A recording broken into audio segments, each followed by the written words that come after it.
নমস্কাৰ বন্ধু বান্ধৱীসকল, এয়া কি মাংস জানেনে? এয়া হ'ল হাঁহ মাংস। আজি বনাম হাঁহ মাংস আৰু চব কাটি মেলি মই ৰেডি কৰি লৈছোঁ। এইফালে আলু কাটি লৈছোঁ, পিঁয়াজ কাটি লৈছোঁ, মছলা ৰেডি। এতিয়া তেল দি দিছোঁ কেৰাহীত। তেল গৰম হৈ গ'ল। এতিয়া মই আলুখিনি ফ্ৰাই কৰি লওঁ। আলুখিনি সৰু সৰুকৈ টুকুৰা টুকুৰ কৰি লৈছোঁ, বেছি ডাঙৰ নাই কৰা। এইফালে আলু ফ্ৰাই হৈ গ'ল, ৰঙা ৰঙাকৈ একদম টানকৈ ফ্ৰাই কৰি লৈছোঁ যাতে পাছত ভাঙি নাযায়। আৰু এইফালে তেল অকণমান আছিলেই আলু ফ্ৰাই কৰা, আকৌ অলপমান তেল দি মই এতিয়া পিঁয়াজখিনি ভাজি লৈছোঁ। পিঁয়াজখিনি ভাজি তাত মছলাখিনি দি এতিয়া মছলাখিনি ভালকৈ সিজাই ল'ম। মছলাখিনি কালাৰটো কেনেকুৱা দেখিছে বাৰু? মইতো খুব ধুনীয়াই দেখিছোঁ, আপোনালোকে কেনেকুৱা দেখিছে নাজানো। এইফালে এতিয়া মই মাংসখিনি দি ভালকৈ লৰাই ল'ম মাংসখিনি।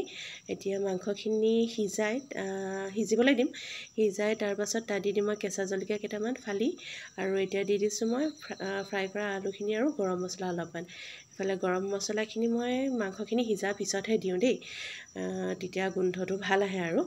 এইফালে মাংসখিনি সিজিলেই, হাঁহ মাংসখিনি কেনেকুৱা দেখিছে বাৰু আপোনালোকে? আজি অকণমান ড্ৰাইকৈ খাম, গ্ৰেভি নকৰোঁ, একদম শুকানকৈ বনাই দিছোঁ মাংসখিনি, হাঁহ মাংসখিনি।